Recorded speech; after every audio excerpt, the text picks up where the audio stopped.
This is Kim Taylor at the November 21, 2023 regular meeting of the Harbor Management Commission at Sullivan Independence Hall. In the room with me is Don Hyman, George Harris, Bill Perugini, Jeff Warren, Harbor Master LeClaire, Assistant Harbor Master John Dean, our consultant Jeff Stedman, Betty Gabriel, our recording secretary. On the phone we have Jack Herschler, Chris Smith, Jeff Engborg, manager of Pequot Yacht Club, and Harbor Master Emeritus Pat Carroll. Do we have Doug Metchick or Dave Henry? Okay, hopefully they will join us. Let's call the meeting to order and pledge allegiance to the flag. I pledge allegiance to the flag of the United States of America and to the republic for which it stands, one nation, under God, indivisible, with liberty and justice for all. Thank you. Okay, so the first order of business this evening is to approve the minutes. And I apologize profusely. I made the corrections and then I must have forgotten not to save them, because in the minutes for the October 17 meeting, I know that Jack Herschler was not with us. So that needs to be changed. And in the description of the under new business, the budget, the 2024-2025 budget, the second sentence should go. That would have been included in the special meeting minutes, and only the first clause, which reads, "The HMC has had a flat budget for several years," should be the only other entry in the under the 2024 budget minutes. Everything else but the first sentence and that clause should be deleted because it was part of the special meeting minutes. With that having said, are there any other corrections that... Oh, and one other correction. Under the nominating committee, appointment of the nominating committee, I appointed Don Hyman and Doug Metchick. Bill Perugini, Doug Metchick, and Don Hyman are the three commissioners who are not up for reappointment this month. So that should say appointment of a nominating committee, Don Hyman and Doug Metchick. Madam Chairwoman? Yep. Hello, this is Dave Henry. Sorry, I'm a couple minutes late jumping in, but I am here in attendance. But you're here, and that's great. And Doug Metchick just walked in the room, so except for Eric Sunman, we have a full house this evening. That's great. So with those noted corrections, can I have a motion to approve the minutes as I've modified them here? I move that we accept the minutes as you have modified them. Don moves. Second. And Jeff Warren seconds. All in favor? Aye. Okay, great. Thank you, everyone. Moving on to the special meeting minutes of November 9. Can I have a motion to accept them as presented? I'll make the motion. Bill moves. Second. Jeff seconds. All in favor? Aye. Thank you very much. Thank you very much. Terrific. Moving on to the chairman's report. On October 29, we received an email from Amy Barrett, who is in charge of the Penfield Light Osprey Nest for the Audubon Society. I have no idea where that is. I assumed it was on Penfield Lighthouse. But she asked if we had anything to do with removing the nest. And I said, we have nothing to do with the Penfield Lighthouse or removing the nest. So I'm not quite sure where she got her information or why we were, but in any event, she did note that it was gone, so. Did she elaborate on when it was removed? No, she didn't. She discovered that it was gone, was what the email said. So I have no idea. And she never, when I said we have nothing to do with Osprey Nests or the Penfield Lighthouse, she did not respond to me, so. Still under the auspices of the Coast Guard, the Commission's aid to navigation. So, I mean, I guess her inquiry should be directed to them. I assume it was at the lighthouse, but I don't even know that. Right. I mean, Yeah. right, so there's an Osprey. The other one is right outside the harbor. There's that Osprey Nest there. Right, there's one outside Southport Harbor, and there's a couple over in Ash Creek. Yeah. But, yeah. Wonder who directed her to us. Well, see, I don't know. The Audubon Society, she said she worked with the Audubon Society, so I presume she went back to them, and I don't know. Anyway, we got the request. On November 6th, we got the FOIA letter, which I forwarded on to all of you. I encourage you to take a look at it. It explains why we have to meet every month at 4:30 unless there's no business. It's because we decide in January that that's when we're going to meet. It gets posted on the town website. If we don't meet then because there's no business, okay. But if we have to meet at different times, that becomes a special meeting, which is one of the reasons why we had to meet a couple of weeks ago to discuss the budget. But basically, it outlines all of the basic FOIA requirements for our meetings, our minutes, our agendas, and well worth anybody's, all of our attention, especially for those who are running meetings and have to do minutes, and it's important to feel comfortable with this information. And I will also say, on occasion when we've had had issues come up, the town clerk's office is very helpful about what constitutes a meeting. They've also, on occasion, and Betty, I thank Betty for this, maybe there will be another opportunity. Occasionally groups put on training about FOIA, which is well worth attending. It's usually online. Well worth attending if the opportunity presents itself. It's not complicated, but it's nice to know. George?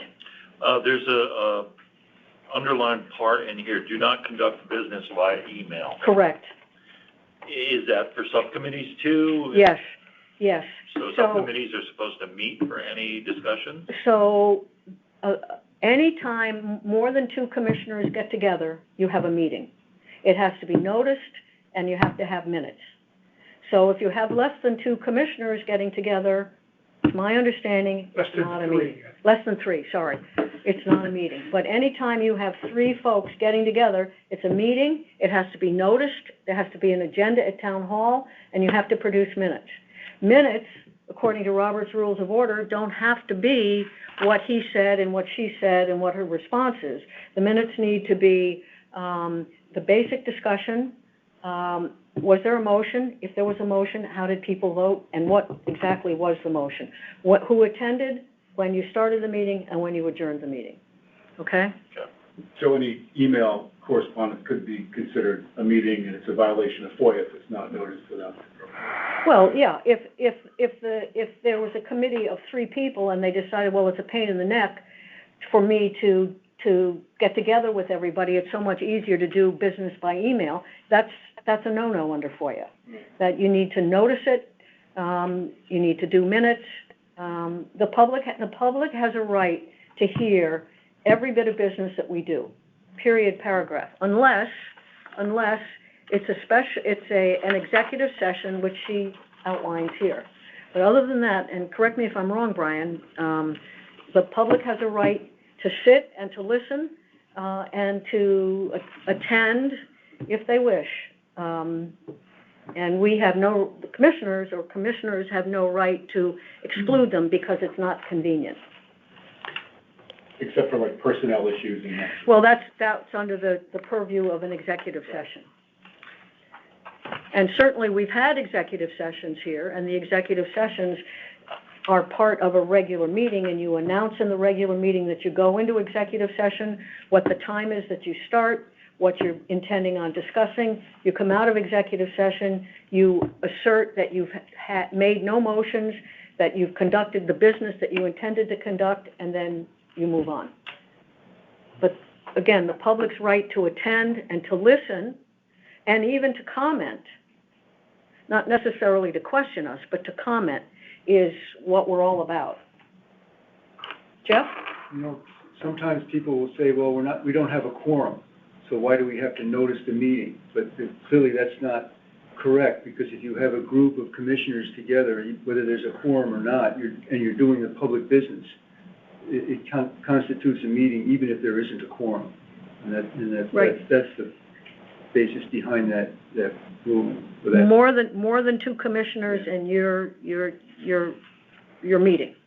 Jeff? Is Robert's Rules of Order the protocol we follow by custom, tradition, or is it specified? I don't see it in the letter. Right. And I believe that that's specified. If you go to a FOIA training, they will tell you Robert's Rules of Order. Okay. I think it's in our town charter. Yeah. The origin. Yeah. Because there's only Roberts or Masons, and the only people who use Masons is the state legislature. Basically, Masons Rules of Order. So most everyone else uses Roberts. What was the reason for Betsy sending that out? She sends it out every year. Okay. You've gotten, this is the third one you've gotten, or the second one you've gotten. She sends it out every year to remind us about what we have, what our upcoming obligations are, and that's why we vote on meeting dates in December, and that's why all the commissioners know in December when our meetings are for the whole rest of the year, and know what time we're going to meet, and okay, if we don't have business to conduct, but these are the rules we live by. Jeff? This is maybe off track a little bit, but the origin of Robert's Rules of Order, I don't know if you know that, but Colonel Roberts was a colonel for the Corps of Engineers following the Galveston hurricane of 1900 or whenever that was. And so after the hurricane, the Corps was convening meetings to get public input and decide how to rebuild. And the meetings became disorderly. So Colonel Roberts developed the Robert's Rules of Order to govern public meetings, and that's continued from that time. I thought that was the Army Corps of Engineers. Yeah, it's quite interesting to remember that. Colonel. And speaking of the Army Corps of Engineers, we also received an email from John Pinto, who is the president of the Connecticut Association of Harbor Masters. Harbor Management Commissions, to the Army Corps of Engineers, asking for clarification about a 408 permitting process. And what little research I did about the 408 regulatory permitting process gave me a headache if we stop to think about all that's required to do our dredging project. And basically, I know that the Harbor Commission in Norwalk is dealing with the question of whether they need a 408. It's an additional permit that the Army Corps of Engineers requires for certain projects in federal navigation waters that also meet other federal requirements. And so Mr. Pinto is asking the Corps to please clarify when these kinds of permits are required so that he can let the rest of us know. And hopefully the Corps will not require those kinds of permits in connection with our dredging project, but it's not at all clear that that's the case. And Jeff is shaking his head, and Jeff has experience with the Norwalk Harbor Commission. So, Jeff? This is very interesting. It doesn't affect our dredging project. Oh, good.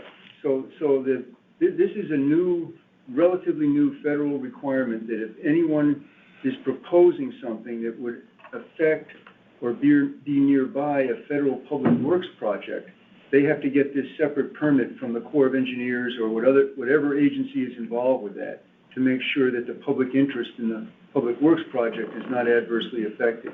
So with respect to federal navigation projects, anchorages and channels, if someone is to build a dock or have something to do that affects a federal channel or anchorage, they need this separate permit. And so recently in Greenwich, a person was proposing to expand an existing dock within the normal setback of the federal anchorage. And the Corps requires a Section 408 permit.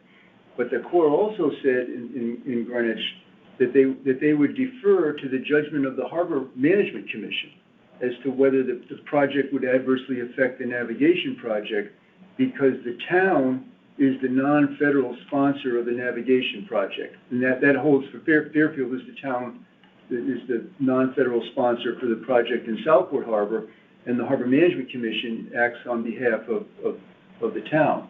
So if someone, say the yacht club was going to submit a permit application for something some new facility nearby the anchorage, a 408 permit would be necessary, and the Harbor Management Commission would have authority to express its views on that. So Dr. Pinto, we got a response from the Corps actually this afternoon to set up a meeting to discuss this. Okay. But it would apply to every Harbor Commission in every town, and it's an example of the Harbor Commission being given a measure of authority. Okay. But it wouldn't apply to the Corps' own projects. They're, you know, they're, And that's the distinction, yeah. Okay. So that's the distinction. Okay, so more to come. Yes. More to come. Could you clarify again, who is John Pinto? Excuse me. He's the president of the Connecticut Harbor Management Association. Thank you. He's on the Norwalk Harbor Commission, and this is a voluntary group of harbor management commissions, and he's been the leader, if that's the president of it, to address issues of common interest among the commissions. He was very involved, as was the Connecticut Association of Harbor Masters, in trying to get a legislative solution to the Cohen decision, and, that's what he does. Any questions? Any other questions? Any other discussion? Okay, moving right along. We also sent a letter to the siting council. Correct, with the UI. which everybody received. The letter that we sent to the siting council. Good letter. Okay. Have you read a letter like that if you're not a lawyer? Well, he wrote it. Okay. Not taking credit. Okay. So, any other questions? Harbor Masters report? Thank you, Madam Chairwoman. Since the last meeting, just an update. We assisted towing one disabled vessel around the harbor. We relocated another vessel that had to be moved to a different mooring. This afternoon, as a matter of fact, we coordinated the removal of a very large tree trunk that got hung up on the Harbor Road Dam at the corner of River Street. And with the high tide, we were afraid was going to come floating into the harbor. Public Works was there within, I'd say, half hour to 45 minutes with the equipment to reach over with the crane and lift it out before it floated in the harbor and cause any damage with the high tide today. One mooring holder, Mark Foster, as you probably know, passed away since our last meeting. I don't know what's going to be the status of his mooring next year, whether the family exercises their rights or not under that. I was contacted by counsel for the developer at the former Exide property on the Post Road, asking, my position and the commission's position regarding their proposed development. I indicated that's not an appropriate question for me. They should be addressing it to this commission. And I've not had a return phone call from them about coming to the meeting. I thought that perhaps they would want to come this evening, but we haven't heard back from them yet. Which project was that? Exide property, Exide. Post Road, sorry. So I'll speak slower, sorry. That's okay. So all the boats are now gone from the harbor, you've probably noticed, on time. There were a few fishermen, stragglers as usual, to the bitter end, trying to catch the elusive large bluefish that never show up. But they can give them credit, they tried, and had a good time trying. Now, a lot of fishermen in the fall in the harbor. The frostbite sailing has begun as well. Everything seems to be working out well. And as I said, all the boats are gone. The yacht club's been out there starting to pull the moorings as necessary. As you know, this is every third year, 1/3 of the moorings get pulled for inspection, not just sunk to the bottom. The whole mushrooms get brought up, or the anchors themselves get brought up.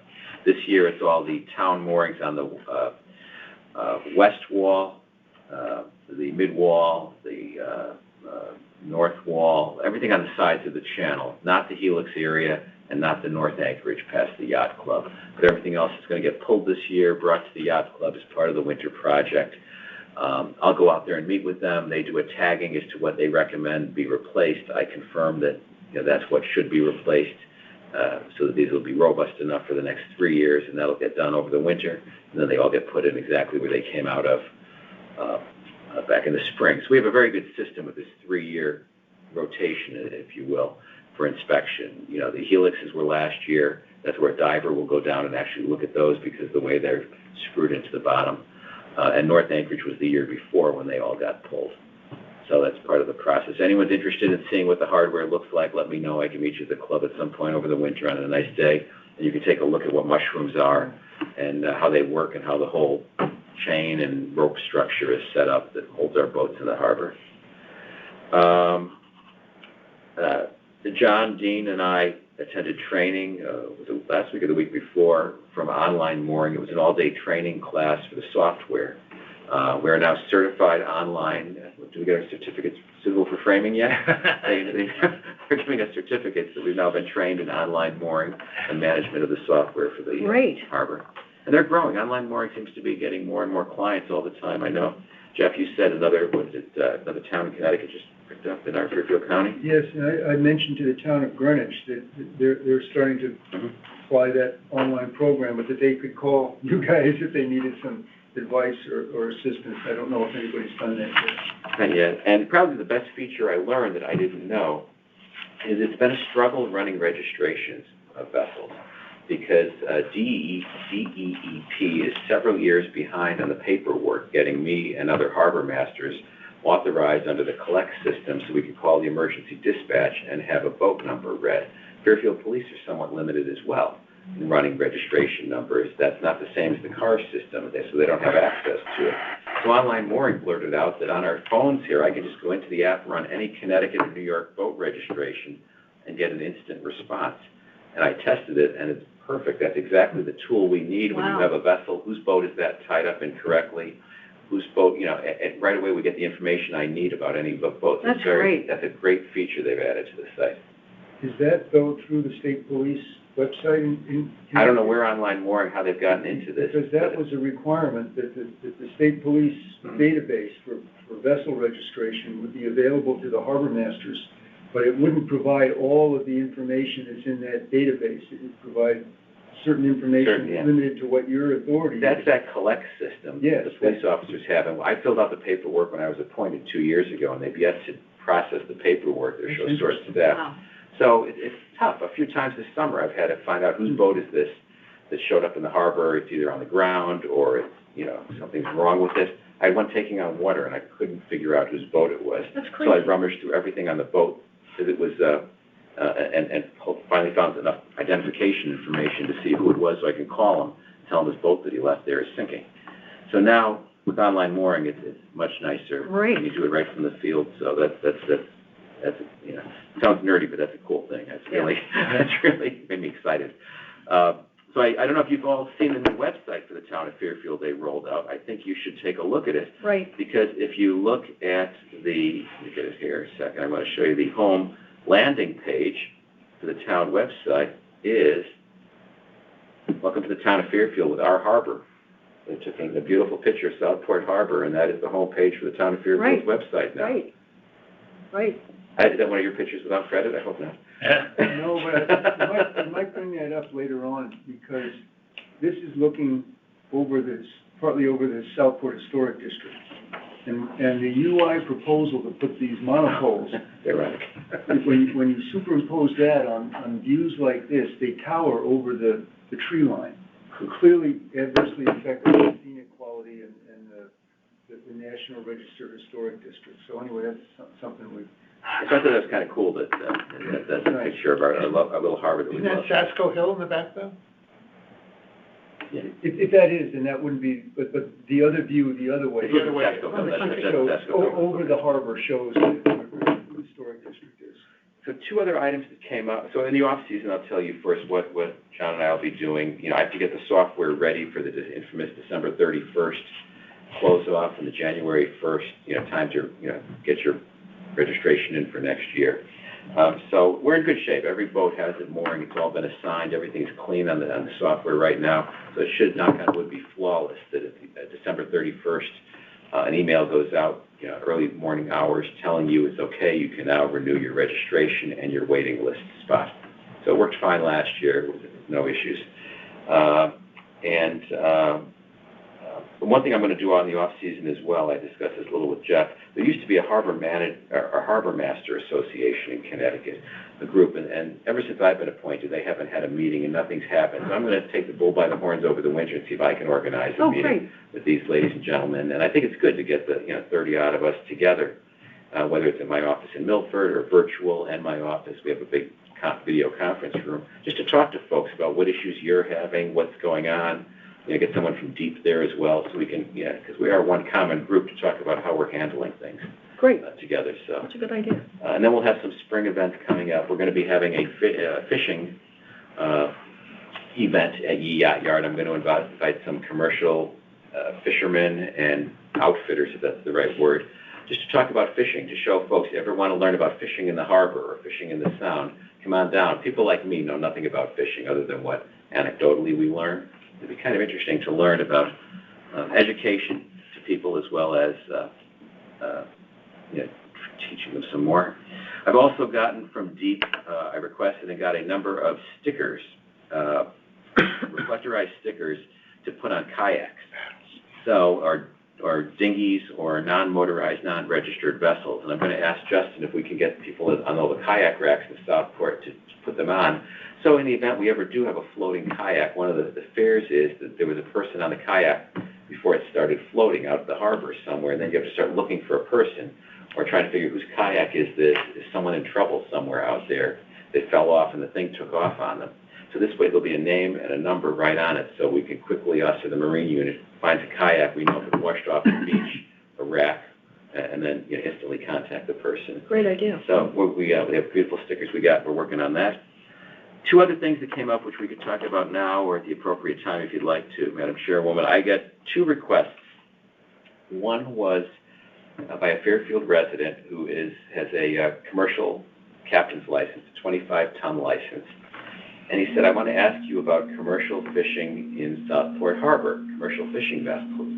And he said, I'm thinking not of using a vessel to pull oysters or something like that, but having a boat that goes out with sport fishing charters and leaving it in the harbor. Is that commercial fishing? Would that come under your rules?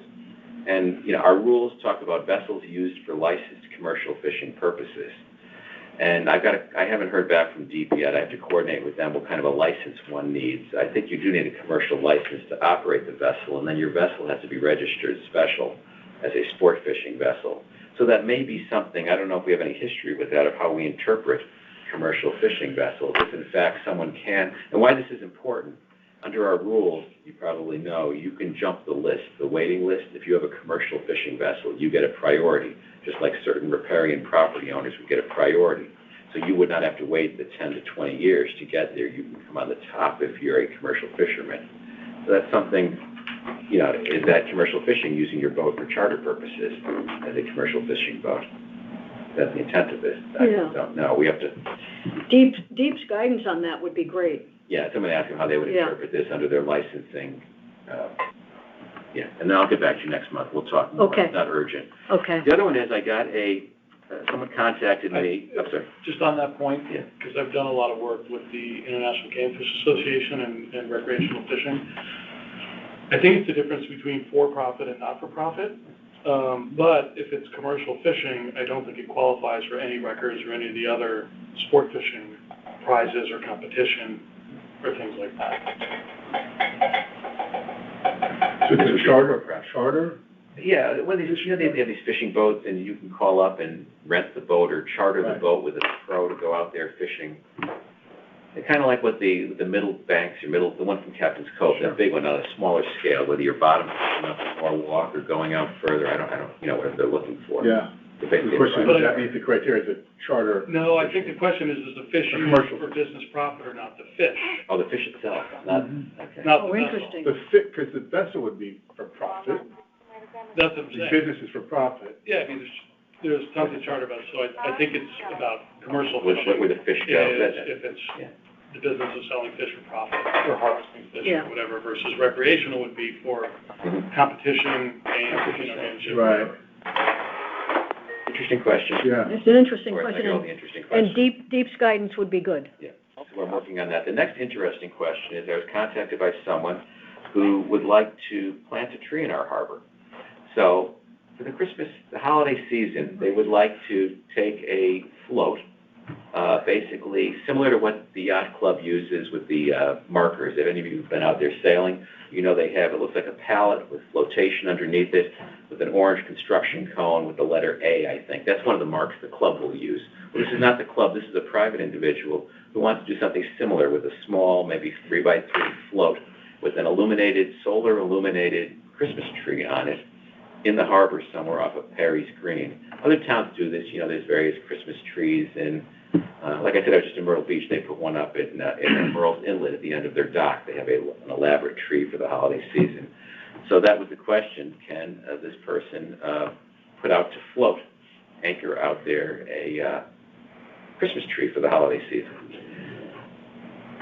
So it's got a lot of questions. I mean, we do allow them on public property, as you know. We have Christmas trees, and, you know, Milford by my office also has the menorah and other things, as long as they're put up with private money, not public money. That said, the town puts up its own Christmas tree. It pays for the tree in front of town hall. And wouldn't that person would need a permit that came from you, correct? I would think so, because that is if not deep. Floating in the harbor. I don't think it would be deep, because it's almost anchoring. It's anchoring a float. But if it's in the navigation channel, doesn't it need to go through deep?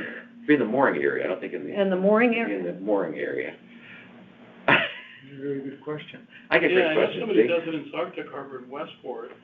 It's a private individual off their house. I don't know if it's their own mooring tackle or not. Because someone could put it on their own dock, if they wanted in the harbor. I seem to recall seeing Christmas tree lights on yachts. Yeah. Near Pequot. You know, just people put them on their boats. Mm-hmm. Just the shape of a Christmas tree. Remember, we just talked about the Section 408 permit? If a private person does something, well, we can figure this out, just check what the rules are. Make them do a 408 permit. It's a festive idea. It is a festive idea. The question is, what would reactions be to a tree in the harbor? There's enormous controversy. Yeah. We should also think about the tackle and who owns the tackle, because we've gone to pains to make sure it's clear now that all the tackle used in the harbor is owned by the town. Right. Right. It couldn't be on our tackle. It would have to be on a private. Yeah, but that's contradicting everything else we've done in our rules and procedures. Right, because the rules say that the town owns all the tackle. Right. Except in the North Anchorage, right? Right. But you can anchor your own vessel as long as it's not. You can't anchor in the harbor though, right?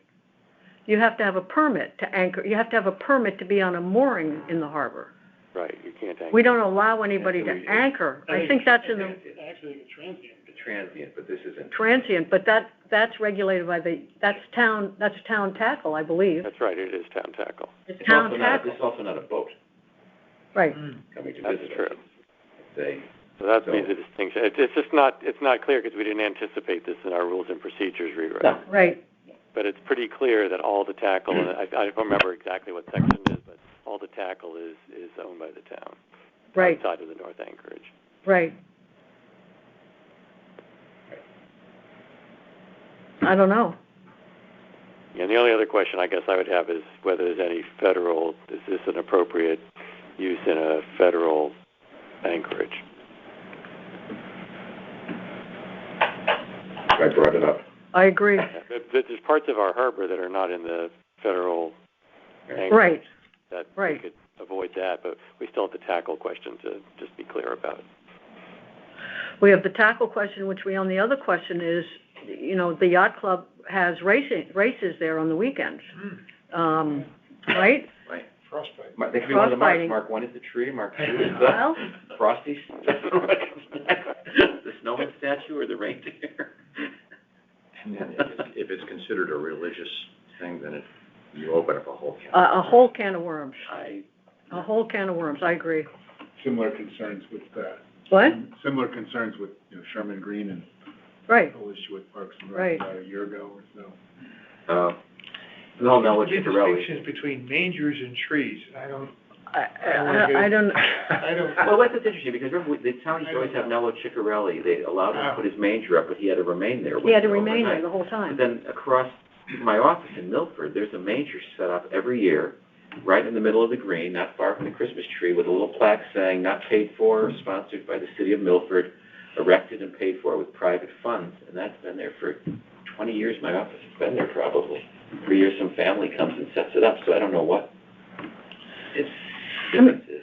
I mean, I guess my preference would be that we punt this, and that, this year, we just don't have, we're caught by surprise. We don't have enough information, want to avoid a controversy. I mean, if this person really wants to proceed next year, perhaps we would be better prepared, or they would be better prepared to give us some guidance about how this would work, but I mean, Just they find a private dock this year, perhaps. yeah, I mean, but to open up a can of worms at this point to, It's a can of worms. I mean, Yeah. on one hand, reluctant to deprive them of their right to celebrate the holiday they're entitled to. Then I guess the issue is having that celebration or that display in a federal. in a public place. Right. They can do whatever they want in their yard, but, on a harbor that is town maintained If it's not and, their own private land, no more could a resident put a tree in one of the greens or in the exactly, harbor or something else. right, or on the public golf course or on the tennis courts. As I seem to remember seeing trees and lights formed on yachts anchored at the Right. shore. Right, More than once. right, Very pretty. But that's on someone's boat. right. It's private property. That's private property, right, Decorating private property. And I don't know if this is the Mystic Harbor Master's boat, but it's a whaler just like mine, with, which I thought was kind of cute, which they've done Right. with the boat for Christmas by attaching. Oh, let's get that in the budget. That's right, Stonington has a lobster pot. I know. right. They have, a number of towns have I think Gloucester might do that too, where they take lobster pots and their equivalent of the lower wharf and make a Christmas tree out of it Yeah. with lights All on it. remains. Yeah. But since we have no history of doing that, since we don't, Right. and it's, as Jeff points out, it opens a can of worms, before saying yes to something like that, I'd like to have a whole lot more information about what, where, and I think if nothing else, having something this lighted in a navigable harbor is easy to say no to that. I mean, it'd be confused as to why you did navigation. I mean, if there's no, I think you don't need any other reason beyond that to say no. good point. And Good this point. individual does not have an existing mooring, right?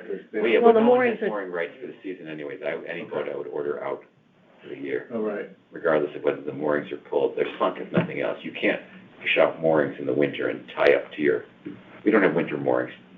No, Well, but the harbor master has to issue permits for floating docks, which is. Correct. Yeah. Correct. Yeah. Which this Yeah. essentially would be a floating dock, not a boat. And if it was a boat, they couldn't do it.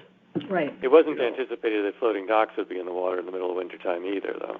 right, exactly. Or at random locations Right, in the middle right, of the harbor. That Off too. of Perry Green. They're in a map location, right. that too. You can't just put a dock anywhere you want in the harbor. So how did you leave it with this person? We'd get back to them. I'd get back to them. They haven't been pressing it, so let's, I'll deal with it. I'll deal with it. Oh, you I okay? just want to let you know about it. Okay. Okay. Yeah. Thank you, Harbor Master, Mr. Harbor Master. Any questions for the Harbor Master? I want to sign this project to John.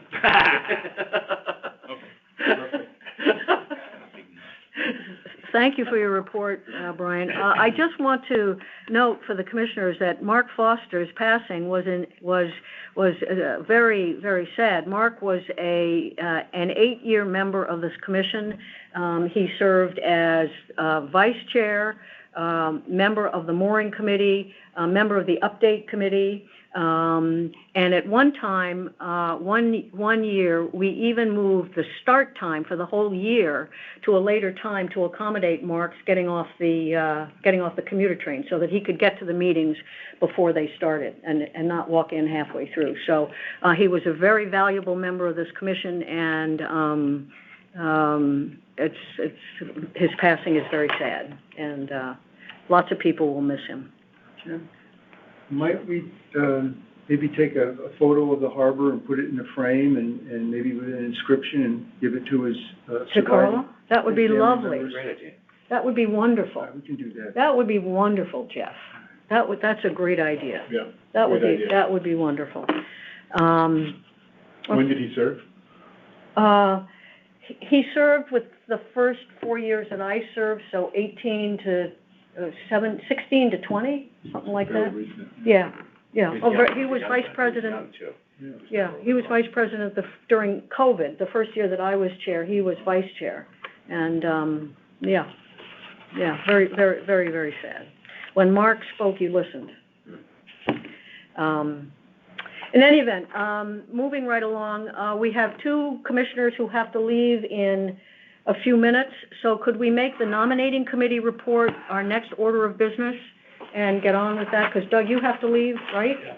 And Jack, I know you have to leave, and I think the nominating committee report is the only thing that's kind of new and different, that's business before us tonight. The rest will be just very brief reports. So, Doug, Don, nominating committee report. Yeah, I'll give an update. Thank you. Two things for the nominating committee to update the commission on. The first is we have been working very hard to identify open positions that need to be filled for the next term, and then find candidates to fill those positions and make recommendations to the town. So we reviewed, I thought, a very healthy and good list of candidates. They included candidates who are already on file with the town, candidates who had submitted applications into the town, assistant harbor master applicants. We had some proactive outreach to our own communication channels, and that was individual outreach, and others just creating a broader pool of candidates to come through. Some people. And this is for the 3 spots. Yeah, that's what I was The 3 saying. open spots, There right? are 3 open spots. And so our 2 alternate candidates are moving up into full positions, and that would be Dave and George. And then, so there's 1 commission and 2 alternate spots that are vacant or will become vacant and need to be filled. So we've been looking to find 3 candidates to come in. Very good pool. Certainly a lot of people showed no interest. Some people showed moderate interest and then sort of withdrew. Some people's interest, increased over the period. But we came up with a pretty robust pool. I think ultimately there were 5, maybe 6 candidates that got into the, interested and let's get into deeper conversations. And so we ultimately have come up with 3 candidates that we've recommended to the town. Very broad mix in terms of political affiliation, gender, interest in the harbor, history with the town. We made a recommendation of those 3 candidates to the town. We're not going to name them here and now because it's the town's, role to appoint them or not, and at that point that will become public information.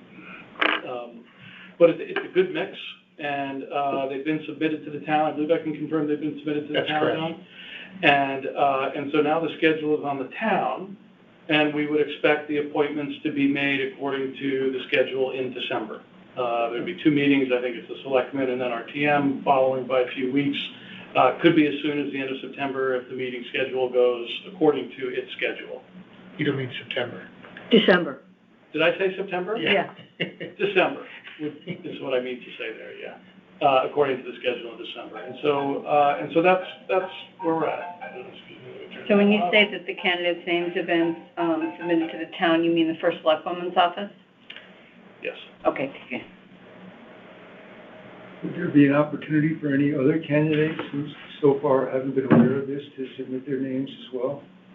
I wouldn't see why there wouldn't be any opportunity, right? I mean, I think anybody could submit to the town anyway, as long as the file is open and until somebody's appointed. That's what I was asking. The And file so is still I open would for say, that the process is the candidate has to actually submit an application to the town, and the process would be open until the appointments. And so I would say anybody could reach out to any of the commissioners or anybody on the commission or the town directly. If they reach out to a commissioner, we can direct them to apply. So if there were some other candidates that were interested and weren't aware of what your process has been to date, their best approach would be to contact you? I would suggest they contact me or Don would be the quickest approach, yes. Thank you. Right, and the first selectman will appoint the candidates, Yeah. it's on, and then they have to be approved by the RTM Yeah. at their subsequent meeting that follows the Board of Selectmen meeting. Yeah, and just because there's transition, of course, going on now, as we all know. I expect to hear from someone on the transition team very soon to get feedback on the names that we have put forward. The new select person will be sworn in next Monday. Right.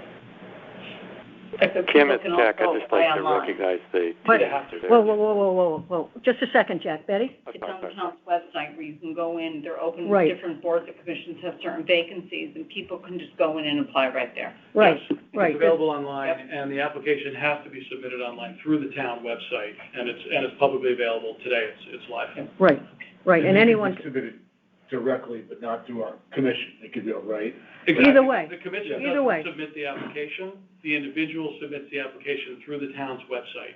Right. So the committee's been helping candidates navigate the process, and those that have been interested submit their applications, and then we've recommended the candidates to the town. Got it. So you guys proactively reached out to people you thought were suitable and helped coach Yes, them through the we process? proactively reached out to people who are already on file for previous things, we Right. proactively reached out to new candidates and Right. had people submit their applications, and then we worked on those applications and made a recommendation to the town. Yeah, and it's in discussions, and it wasn't a meeting because it was just two of us each time.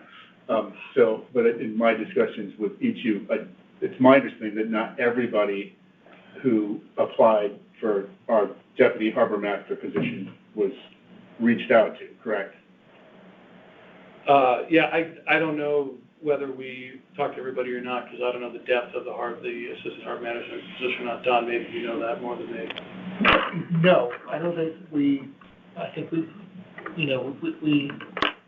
probably did not reach out to everyone. That's what I gathered, and it was an enormous pool. Of course, we made a great Yeah. choice. Thank you. An enormous pool of very capable and talented individuals, but there were a couple, if you recall, that we identified. And I spoke to one of those individuals, who's not interested, and I haven't connected, I couldn't recollect the name, but I did subsequently. And if you recall, there was another individual that we were really impressed with. And so it might behoove us, I'd be happy to be able to reach out to that individual and have him submit his candidacy accordingly. I think you recall who I'm speaking about. well, the position is open to whoever is interested and whoever wishes to apply. So, if it's somebody who is interested and you think have them apply. I mean, again, it's the first selectman's choice based on who shows up in the online, system. So. What I would say, which is interesting, is we obviously want a strong and vibrant commission. We want long-term vitality of the commission. At the beginning of the process, when we're staring at vacancies and not sure what the pool looks like, there's that question of how, strong is the commission going to be? I think we have a very vibrant candidate pool. I think the recommendations that have been put forward to the Selectman's office are terrific candidates that would add to the strength of the commission. So in that sense, I'll speak for myself, I'm not going to speak for the whole nominating committee, but I'm very happy with what the candidate pool looks like and the recommendation to the town. I think we did speak with you and got one name of somebody who we consulted with. Yeah. So that was one. Yeah, this is saying the entire assistant harbor master candidate pool, I have no idea how deep that pool was. There were one or two names that came out of that pool that we contacted, but we definitely did not contact everybody who submitted an application for that's for sure. I have no idea how long that list was. If I might suggest something, not to give the chair more work, with the new administration taking place, perhaps you might want to request an audience with the new first selectman. Sure. Just to tell him what the committee, educate him briefly about the commission so he knows. He actually does know, because Jack and I appeared before the RTM at least twice, and I've had several conversations with him about that subsequently. Okay, So, perfect. I feel confident that if he has questions, he'll be happy to call me, and I saw Jen Carpenter earlier, and I reiterated that to her. So, I think that Mr. Gerber has asked us, at least in our presentation, I think it was 2 years ago, Jack. He asked us some really thorough questions, follow-up questions, and I feel confident that we were able to give him a really good idea about what it is we do and the importance of having commissioners who are involved and engaged in meetings and committees and what we're up to. So, you have any comments, Jack? Just very quickly, I have to jump off. I just wanted to recognize the work of the nominating committee. This has been an issue in past years, finding candidates, and this committee has gone above and beyond, I think, to find good candidates. So I wanted just to recognize the committee's work. Absolutely. Thank you. Thank you. Absolutely. Important that people, before they come on, have a sense of what the heck it is we do. I mean, that just helps the orientation process so much, makes it so much shorter, and the opportunities to be effective come much sooner. Yeah.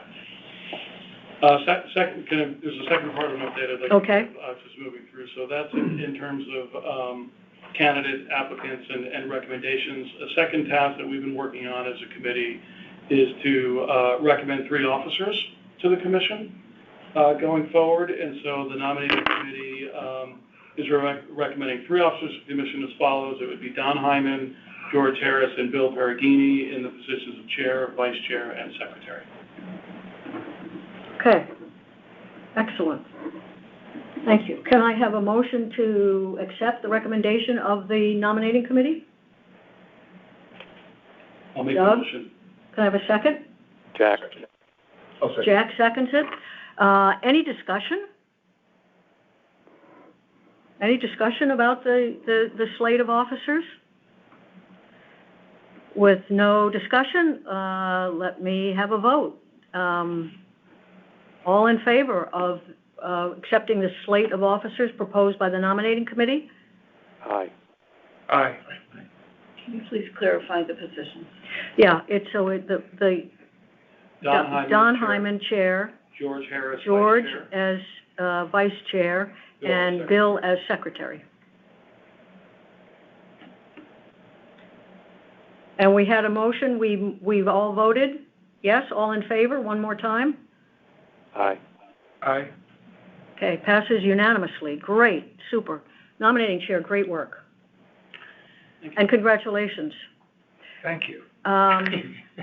I believe, and Don, because we don't know when new people are going to be appointed, that we're not quite sure whether Don will be chairing the next meeting or I will be chairing the next meeting, correct? That's right.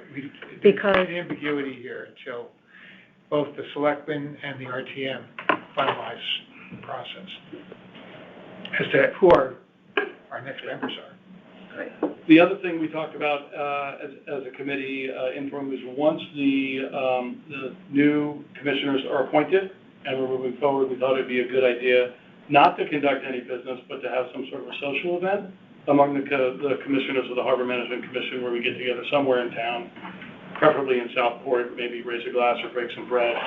Of course, not discuss Harbor Management Commission business, but with the new commissioners coming in and all of us get a chance to meet each other and spend more time. And we cleared this idea with the town clerk's office. As long as we pledge not to discuss business, and if we drink alcohol, it's not here, and we pay for it ourselves, fine. It's under the Freedom of Information Act. It's called a chance social gathering. a chance social gathering. Similar I have those all the time. Have a planned.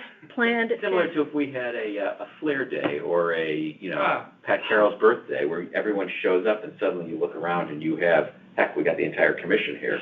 You're not doing, or Blessing of the Fleet, even better example. Everyone may be there. That's, as long as you're not conducting business and discussing business, you're not crossing that line, so.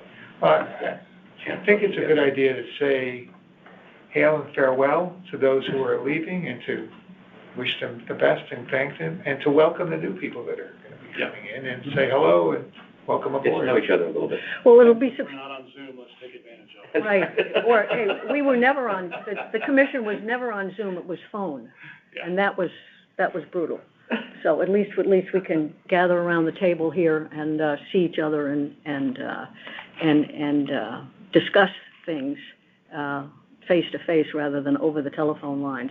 The other thing I would suggest is that perhaps you might want to think about having Jeff's presentation, since you will have some new folks on board, having Jeff do a presentation, a basic orientation about what the commission does and what its jurisdictional area is, and I believe we did that in 2020 when we had a whole host of new folks, and it wasn't the entire meeting, but I think Jeff was on for about 20 minutes or so. Of course, the presentations, the survey, and all Jeff's presentations are now on the town website. In fact, Betty and Jeff are to be thanked for identifying all of those essential Harbor Commission documents that are now on the new website and accessible. So anybody who is curious ahead of time does have access to that information. So nominating committee, thank you. I second Jack's praise for doing a really good job and reaching out and finding folks who are interested. And obviously, the more of that you do, the more folks there will be who are interested in joining the commission, because the word will get out that this is a group that is interested in substantial activity and not just show up and sit in a chair and once a month kind of thing. So thank you for your efforts, and congratulations to the new officers, and anything you need going forward that I can do to assist you in maintaining the integrity and the good work of the commission, I'm happy to do. I hate to run. I have a 5:30 obligation now. Thank you for your efforts. Thank you. Sorry not to be here. Happy Thanksgiving. We have. I was just going to say, I think with the initiatives that Brian has planned to expand community awareness and sort of bring people into the fold and give them an understanding of, this jewel that we have and that we look after, and certainly, better appreciate the workings of the commission. So I think the more we do those events that attract the attention of those who enjoy the harbor, the better off we'll be in expanding our pool of candidates moving forward. Right, I agree. Okay. Thanks, everybody. Happy Thanksgiving. Happy Thanksgiving. Take care. So we still have a quorum. We still have a quorum, 1, 2, 3, 4. We're still in good shape to continue to conduct business. So going back to the agenda, Lower Wharf repairs. I spoke with Devin Santa, of RACE, who is in the process of putting together a proposal. As you recall, we still don't have DEEP's okay to do repairs on the north dock at the Lower Wharf, and he is working on that, and I expect him to get something together fairly shortly and get back to us on the cost and the scope of the permit that we will be needing from DEEP. Do you have anything to add to that, Jeff? Just the, after the fact of application for a certificate of appropriateness to the Historic District Commission for the removal of the deck structures. Can you sign this as the signature of the owner agent? Sure. We can do that at the end of the meeting then. Okay, so the certificate of appropriateness is ready to go to HDC. Yes, Good. what I was doing is assembling, I'll have to take your time, there's a whole bunch of requirements that are normally required for this sort of application.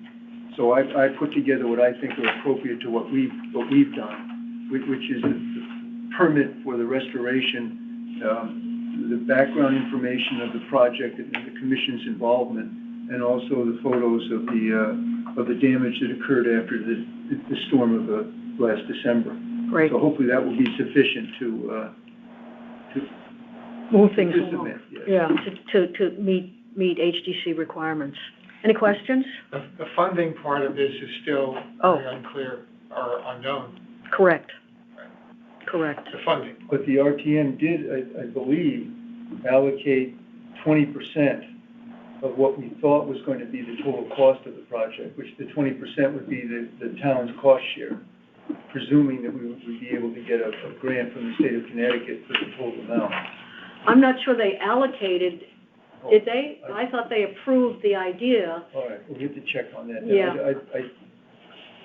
We had an estimate of the total cost of around $800,000 thereabouts, and that required a 20% cost share if we were to get that get a grant from the Connecticut Port Authority. I thought the RTM, maybe we have to go back to them then for the actual allocation. We can check on that. Yeah, we'll check that, yeah. But that's not. They definitely liked the idea of the improvements and liked the idea that we were going to get Connecticut Port Authority funding. And it was presented to them as proceeding with Connecticut Port Authority funding for 80% of the project, with the town bearing the 20% cost share. And I believe that was last winter. Yeah, but that's not critical for the. That has nothing to do with the HDC. Right. But the other thing that we're doing is submitting, we have to return a certain amount of money from the previous dredging grant.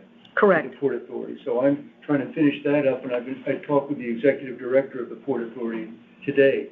Oh, good. To tell him that we're in the process, and I told him what we've done. And I also asked if he can confirm to us or assure us that there will be a future for the SHIP grants. But he said that's all up in the air right now. It's not known. And interestingly, we talked about it last month, there's been some discussion now that the state pier project for the wind industry is pretty well underway, of combining or folding the Connecticut Port Authority into the Connecticut Airport Authority. There'd be no longer a need for the separate Connecticut Port Authority. But if that happens, the understanding is that there would need to be a legislative change, and then we would have to be involved in those discussions to hopefully continue the SHIP grants. But that it's interesting, because not to take your time, but that brings up sort of confirms what we thought all along, that the purpose of the Port Authority to start with was not to serve all the harbors of the state, but to get the state pier project going. But that's an impression that some people have. Oh. But hopefully the SHIP grant program will continue. Yeah, but SHIP. We can't do anything about it now. No. You'll keep us posted. Yes. Okay. Super. And so that takes care of the Lower Wharf SHIP grant refund. Any questions? Lower Wharf risk assessment and rules? Yes. Done. The content for the sign, the verbal content for the sign, was revised per the discussion that we had, plus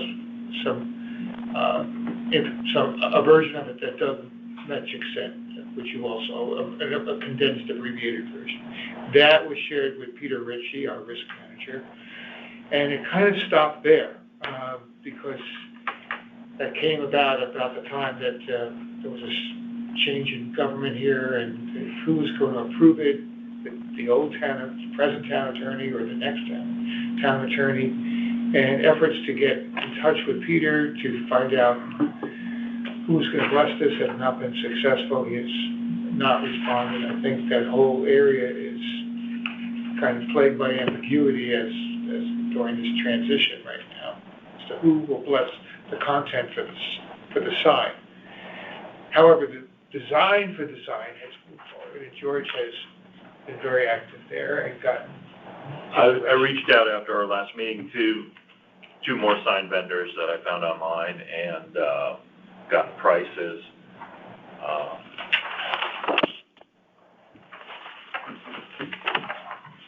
So we have three prices. Sorry. Which one was the first? The first one is the Southport, the person that did the Southport Beach sign. But which one? Sign creation, Yes, sorry. a visual here. Sorry. Oh, okay. All right, so this is That's for the Something similar to this. Dave, what we're looking at is the picture of the sign that appears on Southport Beach. It's an upright, longer rather than not as wide sign that says Southport Beach, framed in blue with a white background. And that's the first one. That's the first estimate, right? Correct. That George got. Correct. And he would make it wider and shorter to, as we had discussed, sort of stage it behind the stone wall that's there now. Okay, so it would be less in your face. Right. Yeah. It would be more like this one. And this is a mock-up done by Century Sign from Hamden. Okay. They're the highest bid, but yeah, the last one there on the sheet. Okay, so Dave, that would be a rectangle on a longer width and shorter, length, for 1245. It's an aluminum sign. That's the middle one. Yeah. Yeah. So interestingly, it's not, we're comparing apples to oranges, really. Like, I tried to give the same specifications to everybody and told them that we would want, PVC or something, whether, I gave them the dimensions and then asked them for what they would give me as a mock-up. And I also included the picture when I talked to them of the Southport Beach sign. and that was Sign Creations from the start. Yeah. Yes, sign creations from the start. It's an interesting range, because one of them's 25% less, the other one's like 40% more. Right. Well, I guess my question is, which one is best able to withstand wind, water, and a lot of sun? Because, last December, we had waves washing over. Yeah. Right. Well, I mean, that brings up a good point. So what are the criteria by which we'll select? So aesthetics is one of them, as we noted before. Right. Longevity, sustainability is another one. Right. I think the third one, from my perspective, would be how it delivers the message. Like we brought that up before, like what's going to catch someone's attention, because Well, but that's the content, right, as opposed to the structure, yeah. Well, content and style, too. Right. So it could be style, font. So to me, like, personally, it would be the aesthetics. I mean, I like that one because I like the first one because it's consistent with there already, but to me, it's Correct. aesthetics and. And I think these two would be similar after we adjusted the size down and wider. So what That would they look very similar. He took his design input from this sign. So maybe we should all agree on what the criteria is. Like, to me, just my own, like, aesthetics, longevity, and effectiveness in delivery of the message that we want to deliver. So did you say the first one was gonna make his more The Southport Beach. This is, I didn't ask him for a mock-up because he's done this already.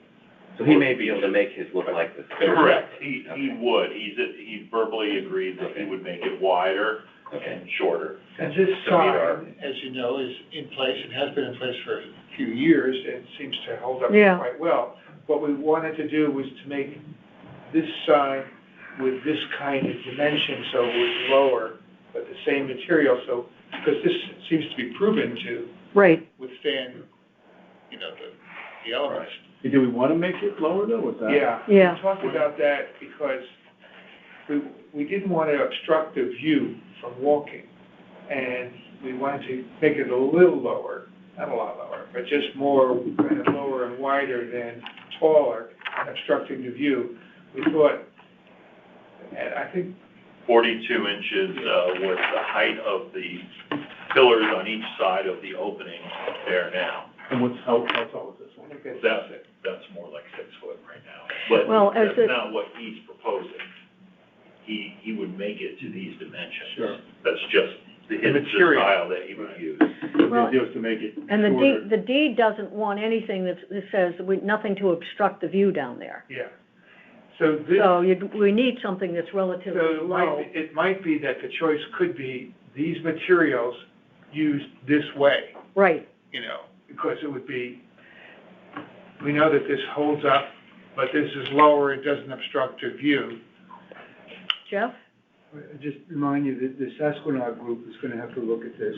So what they asked is that once you have the concept of the sign, before you fabricate it, is that you share it with them for their approval. None of them are the Historic District Commission.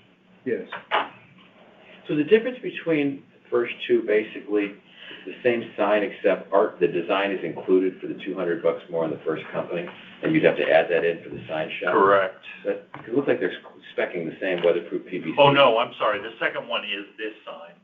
The second one is this sign that doesn't have the same, Okay. curved top, or it's just basically a metal sign on 2 posts. So this is the most costly, Correct. at $12.45. And that's the aluminum sign, pressure-treated wood with PVC cover. Correct. And is it more cost? Well, I guess we don't know, that's just their bid. But is it because of the material used? I Because it'd be good if we could get bids with the same, you know what I mean? Because there's lots of. Well, we would have to agree on a design Right. and the actual lettering and artwork to get. What would be helpful to us is if, I think what we're leaning towards is this kind of shape, okay, kind of lower. The lower shape, So we don't obstruct the view. right, But these materials are very expensive. This is a proven winner. right, the Southport Beach sign proven Use winner, these yeah. materials this way with this vendor. I think that's gonna cost about the same.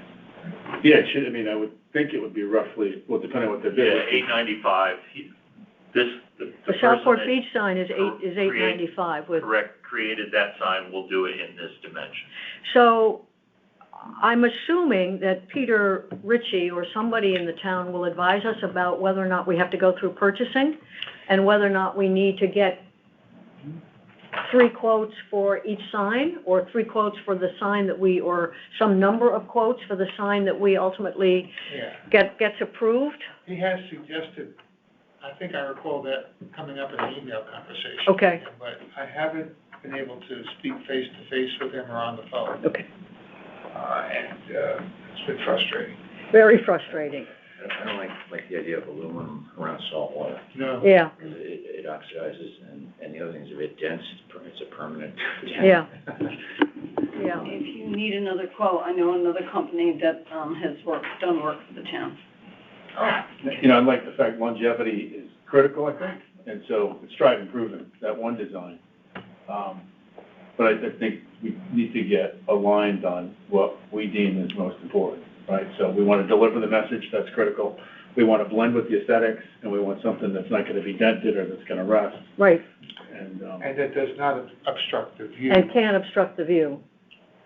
And where is it, so did we settle on the location? What's been recommended by Peter Ritchie, the risk manager, is as you imagine walking up Harbor Road, okay? He has a diagram.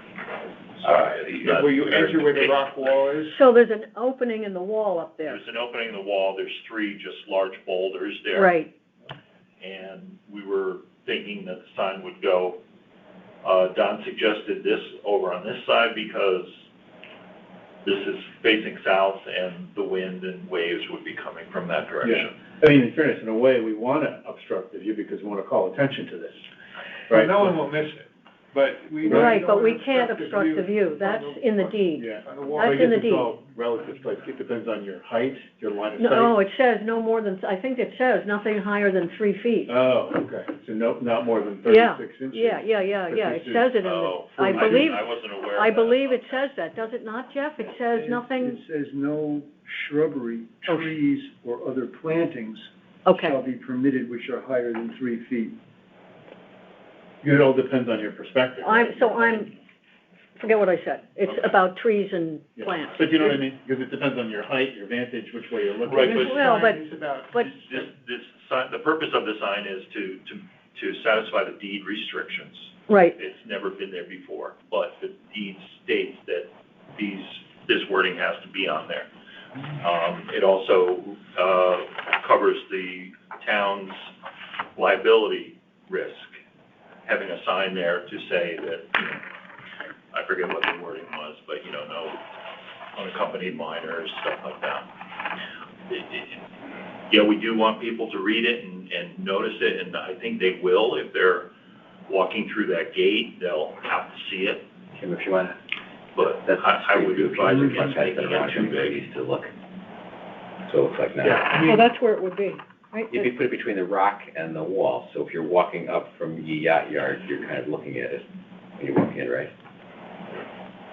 Yeah. Yeah, so it's Yeah. kind of showing. Be- Yeah, that's what George has got on his, Yeah, as you come in that opening, it would be on your right side. Yeah.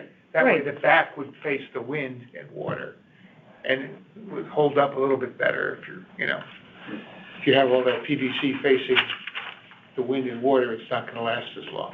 Is there any lighting, any illumination in the area? No. No. no, Oh, no, no. just street lighting. Street lighting, yeah.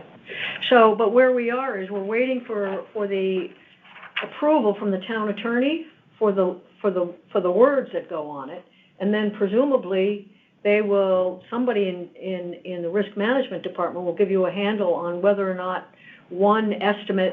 one proposal is Right. sufficient under the purchasing Right. guidelines. Right, if we And agree then- to one and, Right, and they right. go with that. And then we go ahead with it. But right now, we're in a holding pattern Correct. because, Yeah, there's this transition and whatever else is going on. But also, the process does include, we were talking last time about little icons, like a swimmer with a line through it or something like that, all that, it's gonna be part of this. Those icons are available on the internet, and they can be lifted and put in. You don't have to create new ones, they're Okay. already. okay, but you'll come back to us when you have the language, when you have the approval When from, it's blessed, yes, Blessed, by okay. either the existing town attorney or whoever the next town attorney is. right. Well, presumably, all of that will have been figured out. Next Monday is the changeover, so Yeah. presumably, people will know better what's happening Well, if you have any next week. suggestions, I'm frustrated, I'm not getting a response by text, email, or phone call. Maybe I should just barge in or something. Well, Who are you- that's who are you very directing it frustrating. to? Peter Ritchie is the risk director. He's not responding to emails? Not recently. He has responded previously, but not most recently, so I And don't. that's not one of the positions that will turn over, is it? No, he's I a don't town think so. employee, I believe. Yeah. That's, so with the transition, I wonder, again, I don't recall the last transition, Stanton, but Mr. Baldwin's tenure end on, I believe, like so many things, that's up to the new first selectman. And, We've also been, dealing with budget, getting the budgets in. right, It's been a rough week. Okay, so you've probably been distracted by that, thank you. yeah, probably not at the top of their list. no, One Sign and Laurel Wharf is probably not at the top of their list. So hopefully, after the transition and when does the budget go to the selectmen? Budgets were due last Friday. Right. Some of the larger budgets are still, Okay. information's still being compiled for the budget messages and such. So they'll be busy, and town employees will be busy in December with that, I'm sure. So fingers crossed on that you hear back. Thank you both. It sounds like sign creation is the first one, is the one we want. Because it's got the design we like the best, and it's got the PVC material. I mean, And it's worked for the town. Yeah. It's worked already. It's worked Yeah. on the beach, Yeah, And which one was the sign shop? That was a shorter one? Was that the sign shop? no, it's the one that's Southport it's a Beach. completely different design. Which, The sign shop was, this one, one, yeah. yeah, this. but that's a whole different design. It is, it's like bare bones, it's two posts with a piece of metal in the middle. That's the one that'll Printing on rust. it. So it's about 25% less, but. Yeah. Yeah, but it'll rust. Right, and I mean, we just need to get clarity on all the same, we eliminate those variables to compare. Right, didn't even include hardware to put the sign on Right. it. So while it's 25% less, we're not getting the same. Yeah, I think Sign Creation's product is aesthetically more attractive, Yeah. it's no guarantee anyone's gonna look at any sign anyway. Right, exactly. But we have an obligation to get it up, so. And who, do we have one vendor that we've used for the other signs throughout the town? Is that Sign Creation? Yes, they did the signs on the beaches. Got it. And how many did they do? Did they do all of them? So maybe maybe Sign Creations is an approved vendor, and maybe Yeah. we don't need more. Sure, yeah. We don't need more. So, I Right. mean, that would be, I think Maybe because Betty of the would- cost, Yeah. I don't think you're gonna need, more. If you notice the Sounds like- engraved plaques on the commemorative benches, the on the sign- rock. the Sign Creations, business does they're embossed recognition on some of the commemorative benches, including down at the town boatyard. They do those for the Parks and Rec Department. Right. Oh, so if they're approved vendor, that may short circuit that end of it very We nicely. need one clarifying conversation on Yeah, pathway and next steps, and it'll Okay. happen soon. great. So we will need to fill out an application for a certificate of appropriateness for the Historic District Commission to put these signs?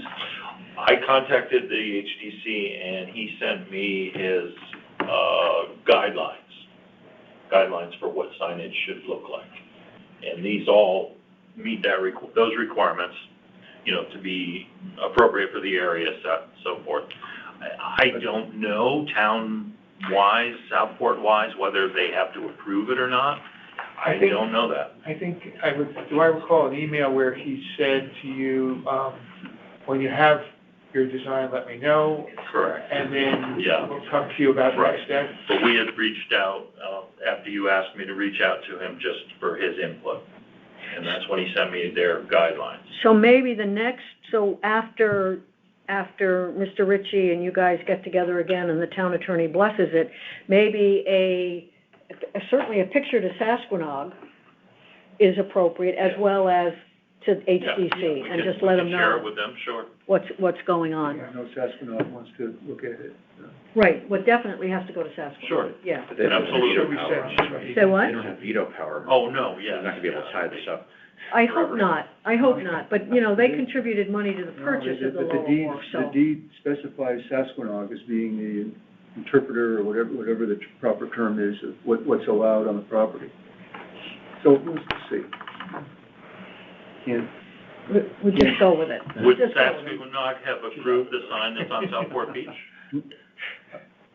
I don't know what Sasquatch's role is Southport Beach, but they specifically have a role on the lower wharf Correct, because okay. of their representation. I'm just wondering if they approve that sign, then it should. Yeah. Does Historic District have, is the town exempt from Historic District regulations, do you know? No. That's on property? Good question, I don't know. I don't I don't never think looked the at. commission ever approved a final revision of the sign, the verbiage, the entire sign. I know that they looked at a draft. Does the commission need to do a formal vote to approve the sign? Yeah, When we did. get the sign, we will vote. Okay. But we haven't gotten the blessing from the town attorney and the risk manager yet. So Yeah. all we have is a proposal to them, to the town employees. The sign wording was revised per the last discussion, given to Peter to give to the town attorney to approve, to review, to comment on. But I thought, Did we come, but I don't think we voted on that, did we? that's what I'm saying. Yeah, Do we we did. need to Well, vote on because it there was a before it goes synthesis- to the town attorney? Because we're gonna make the visual, the icons and stuff, we thought, but I don't recall it. Well, I don't think we're doing that. That's what the designers would do. Well, we're gonna propose. But Betty's right, we haven't seen what Yeah. you guys forwarded on to the town attorney Right. and to It wasn't Peter Ritchie. Shared in. No. Not the final draft, and I just thought that they meet before the town attorney looks at it and gives your approval, and then it comes back to you and you go, oh, no, that's not really what we want, and then it's gotta go to the town council again. Well, there was a certain amount, as I recall from the language, there was something we wanted to talk through with the town attorney too. There were still some questions that we hadn't answered. Well, we next meet on December 19th. And hopefully you will have a conversation, you're right, Betty, hopefully they'll be done with the budget, we'll take a look at it, decide to bless it, and we'll be good to go. Yeah. And as far as which icon goes with which bullet, you guys want to get involved with that too? No, I don't. Well, I think, but I think we should get clear on what, Even Michael, yeah, no, but I think we should be tight, we should be aligned on what we're gonna propose to the town. We should be aligned with what verbiage we want them to. There was, Did I you- think at the last meeting, Yeah. there was consensus on that. And that was, we came up with that, and we shared an interim version with Peter Ritchie. And everybody contributed to that discussion. But our commission didn't see that. Yeah, it went out to everybody. We didn't discuss. Yes, we did. Yeah, we discussed it at the last meeting. Well, we wanted to make adjustments, but I thought the charge was to go back and change the verbiage and incorporate like visual, cues. Right. The visual cues, let's get clear on that. That's a design element. That's something that we pay a designer to do. Nobody at this table is prepared to do that. That's a final step, Well, With the language we could do. But we could direct the designer, I like the whole, the non-smoking thing, swimming, like, as we discussed, but I think we should review that before we assign it to the designer.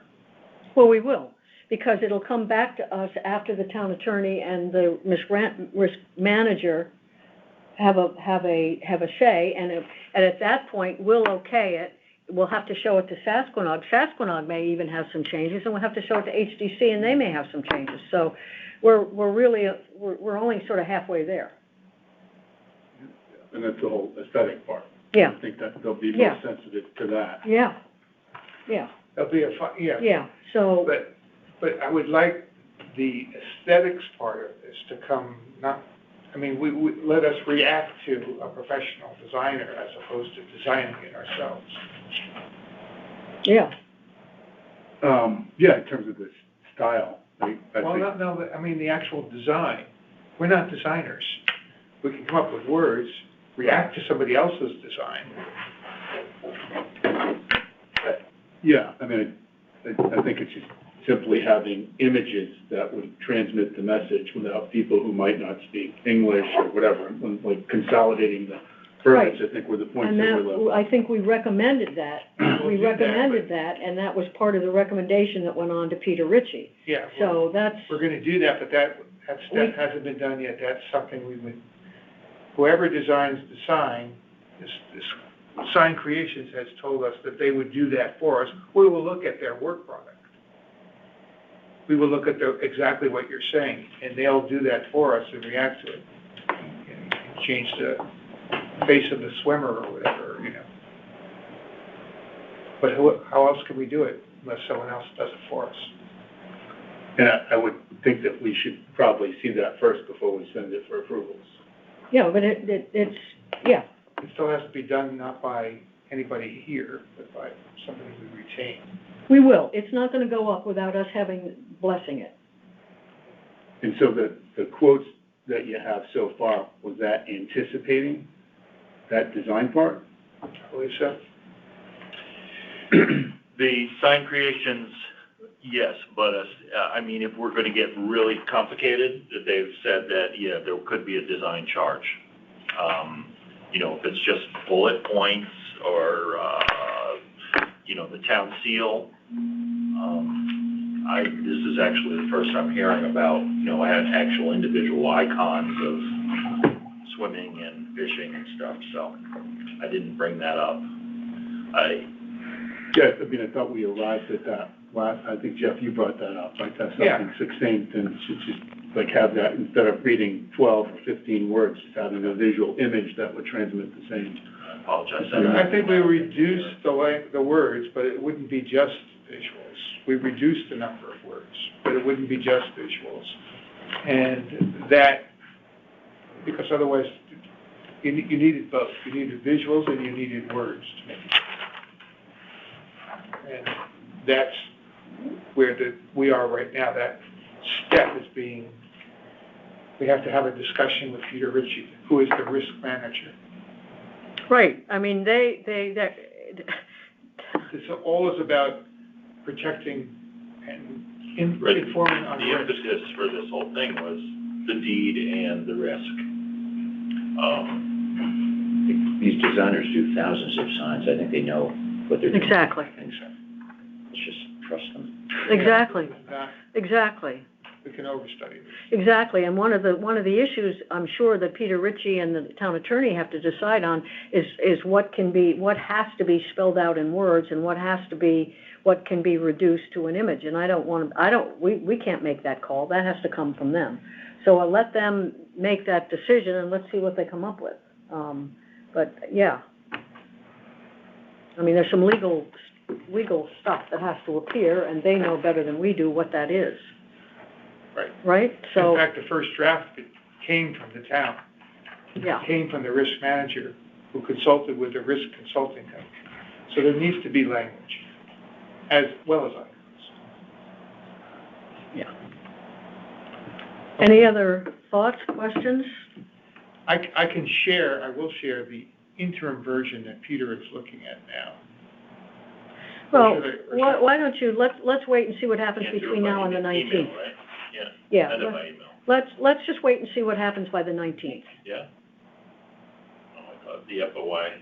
Well, you could send information, if you know, the chairman, to the chairman, she could send, attached is, you know, the document, you know, provided by whatever. You just can't say, great document, you know, great design, let's go with it, and start that discussion, but she could submit material, you know. If anybody wants to see it, why don't you let me know, and I'll ask George, and I can forward it to you, but it may not be what we see at the 19th meeting if Peter Ritchie and the town attorney have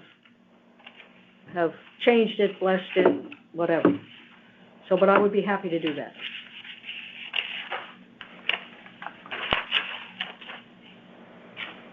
Okay, any questions? Any, sand management, Jeff, have we heard from the Army Corps of Engineers recently? Yes, and we're anticipating a visit from the project manager after Thanksgiving to talk about the project, and the Corps' real estate division, if that's what it's called, continues to research matters having to do with property ownership and the need for construction access easements to the site of the work. I think they've also received are about to obtain some interesting old historical documents from the Corps' archives having to do with the original work. It'd be interesting to know if that's something different than we've already obtained.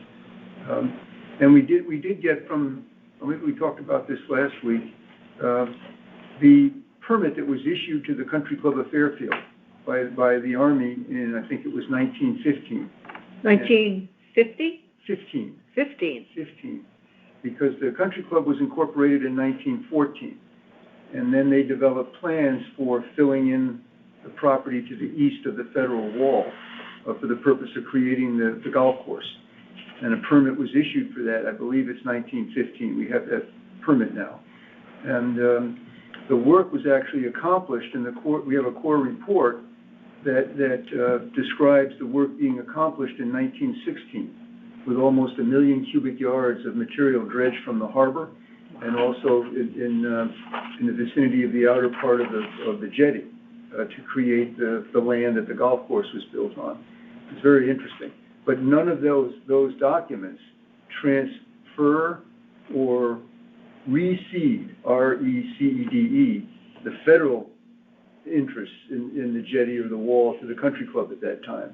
And so the federal interest was provided to the federal government from the state of Connecticut in 1829. So all these things are being considered with respect to how the Corps describes this project and submits an application to DEEP for approval.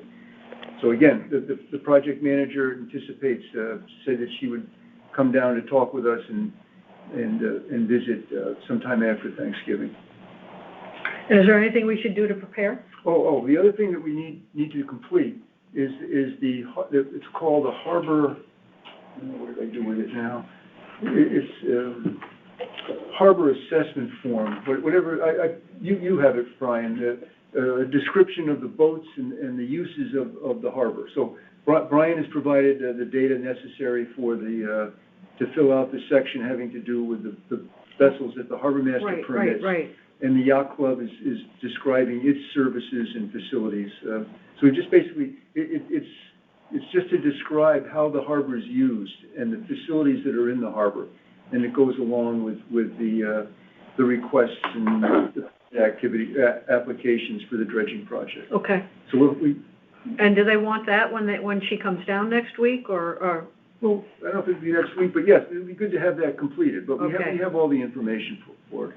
And interesting, the form is a lot of the questions aren't relevant to what we're doing, because there's sections on cargo and port facilities and that sort of stuff.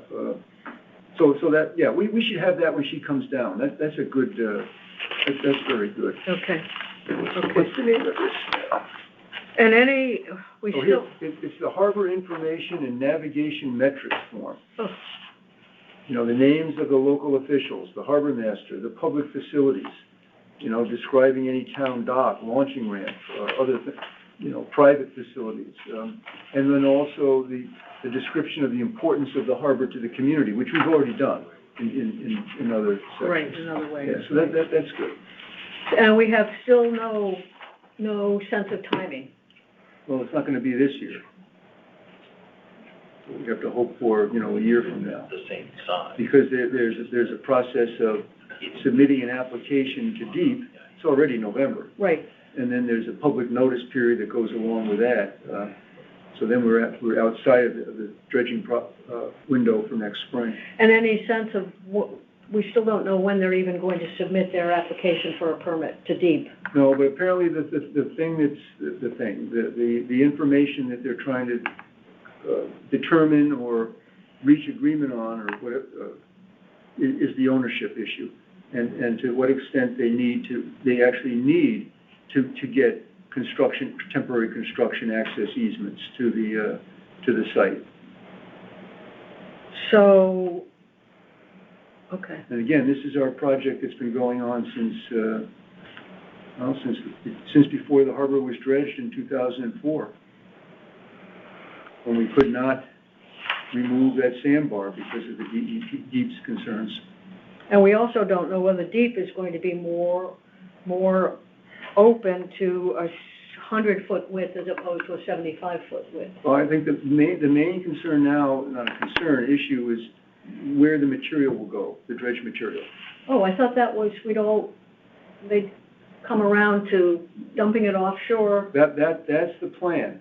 But the DEEP expressed concern that in the area that we're proposing to disperse the dredge material for the purpose of enhancing oyster growing habitat. Right. The bottom currents may be such that the sand doesn't stay there for long. The Corps is making the argument that so what? It'll eventually get back into the littoral system and end up on the beach on the other side of the harbor. And they're hoping that the DEEP goes along with that because there's precedent in other harbors for doing that. But it's what it is. I mean, it's not that we're not trying to do this, and it's not that we're doing anything incorrect. It's just the way the process moves. Any questions? Any thoughts? But in my opinion, this is our biggest project if we can. Absolutely. Is there anything that we can do to help you or help the process move along faster? Is there any, if there were messages from our Washington representatives? That's what everybody always says. Would that help? With a congressman, call up and tell them to do our project first, and I don't know what to say about that. I've been talking with someone in Congressman Hines' office. They were instrumental in getting us the money to do this, but there's a long list of projects. Now, Milford is underway now. So if the congressman is to call the Corps of Engineers and ask what's the status of your project and can you do it any faster, my opinion is it's not going to help. The town of Greenwich is doing that on their project, and that's behind in our schedule. And the group that's doing the dredging in Milford is a commercial group. It's not the Corps. So we're having the Corps come down and using the Corps material. The Corps' equipment. The Corps' equipment, sorry. So it's not like we can ask them to drive up the coast and work here. It's a whole different. My opinion is, for what it's worth, is that asking the congressman to call the Corps and tell them to speed up the project is not going to help us. We can continue to tell them what we're doing and inform them of the work, the status of the work, but. There's nothing any of us could do then to accelerate this. I don't. One idea I had, would it help if we took the bull by the horns, went to the country club and said, look, explain where we are. There's a question whether or not the federal government needs access over a certain portion of property adjacent to the country club to get the dredge materials out, truck it out or get the excavator in, whatever they're doing. Negotiate with them whatever easement document the federal government wants, instead with language saying, to the extent this is owned by the Country Club of Fairfield, we grant you a construction easement, period. And then say to the federal government, it doesn't matter. If you own it, you don't need this. If they own it, here it is. So let's just do it. Well, I think the country club would be willing, the country club has expressed nothing Right. but willingness to do whatever it is, whenever it is. It's not the country club. That's what I mean, it's not their fault, we're Right. wasting Right. they're spending all this time to determine whether the federal government or the country club owns it. And if it's B, the country club, then they need a construction easement. Well, if we just go get that construction easement, give it to the federal government, it says, doesn't matter who owns it. It doesn't matter, because here's your easement. I'm just thinking maybe we short circuit, if they would, maybe that's a discussion we have while they're here, like, let's stop wasting time with your real estate lawyers, I'll get you an easement. We talked about that before, And- that it may not be possible for the court to determine who does own that. That's a decision that may have to be decided in a court. So if everybody understands that we can't determine the ownership. We don't care. We don't care. We don't care for our Yeah, purposes, yeah. and if the country club doesn't care, That's what, then they're gonna give us an easement to the extent they own it. That's, Let's do it. It's free, yeah. yes. But in that's any something event, being decided. we're not, I don't know how we could possibly get that done for this coming dredging Well, season. that's another- I mean, that's really the problem. It's already, I'm just afraid we're gonna waste another year. Yeah, I get And they're it, gonna I spend get it. another year with their real estate people Yeah. just asking the same question and looking at old pictures, yeah, which they may never have an answer to. Right. It- Well, you know, I think that's recognized now, that there may not be any. Yeah. And then the result is we just assume that we can't answer the question now, so let's just go ahead with the work. Just do it. That also involves agreement by deep, because the deep permit application requires a statement of who owns the property that you're going to be working on. So deep has to agree to that too. So maybe that before the end of the year, if we can reach, which is another month, we can try to figure out how to deal with that. well, I think when they're down, when Coral and company come down next week, I think you're right, Brian, it would be really great to sit down and see if we can get some specifics from her. Sure. You know, this is the list of stuff that we need to do, what can we do to, You know, I'm afraid that we're one winter storm away from that whole thing showing over and making the harbor completely unusable. And I'm just wondering if they would expedite things in that case. I mean, if it became a crisis like that, would the Army Corps expedite? We've said that every year since 2005, or actually since 1990. What happens if one storm blocks the harbor? Yeah. And sure, that could happen this year. Yeah. And is that real, that one storm could conceivably do that? Yeah, have you seen how narrow that is? yeah, that that's low tide? narrow, It is. Low tide is yeah, one low boat wide tide now. is one You boat can't wide. take two larger boats unless, they're coming within. But there is a 2 feet of process each for other. emergency work, I believe, Jeff. Yeah. But let's ask next week when they're here. Yeah, Let's yeah. ask, what happens? Remember I'm going on and on here, but after Storm Sandy, there was a substantial amount of sand that was deposited in the channel. And the town had the idea, same as in Pine Creek, that it could get funds from FEMA to remove the sand that was deposited by Storm Sandy in all 3 creeks in Fairfield, and then use that for beach nourishment. And so there was and then that led to the town excavating sand from the side slope. But we couldn't go any more than the 75-foot width because it didn't have the deep permission to do it. So right now, we have deep permission just to maintain the 75-foot width. What we're asking now is a permit to maintain the 100-foot width. And that plan was this essential element of the update to the harbor management plan. That we would then put that into the update of the harbor management plan, and that would institutionalize that for the future. But there's nothing, I mean, it's just a fact of life, in my opinion. We try to do the best we can, but I would just recommend against asking Blumenthal or Blumenthal or Hines or anyone to call the Corps. Or what we tried once before was we'll call the governor and have the governor tell the DEP, to give us the permit. That was back in 2004. Hey, maybe that would work now. In any event, we'll chat with them when they're here next week. See what we can, say what? Or the week after. Or the week after, or the week after that. Yes. Yeah, when they come. Any other questions, any other thoughts about dredging? I just might, and there's no time now to do it, but there was a very interesting meeting that was held by the Fairfield Beach Association.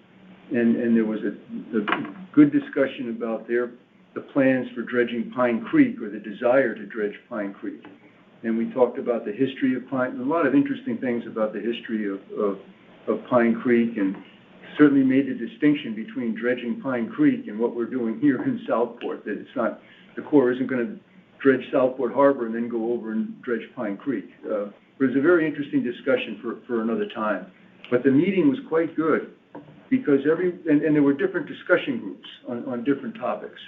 But the participants, there weren't arguments or complaints. It just seemed everybody was there for the purpose of learning about the different topics. And the Pine Creek discussion was good, and a lot of real interesting history was talked about with respect to Pine Creek. And in fact, it's interesting. There was an old photograph of Elizabeth Taylor, the movie star, who used to spend her summers at Pine Creek, including after she became a famous movie star. And there's a picture of her as a teenager rowing, in a rowboat with a crab net, pulling it along, and the old windmill at the mouth of the creek, and also photographs that showed commercial fishing in the creek with lobster traps and commercial fishing boats. It was quite interesting. You did a fantastic job, as I mentioned, and like I described, your encyclopedic. You're making up. But it was, so a number of those individuals were also from the leadership of the Pine Creek Area Association. Yeah.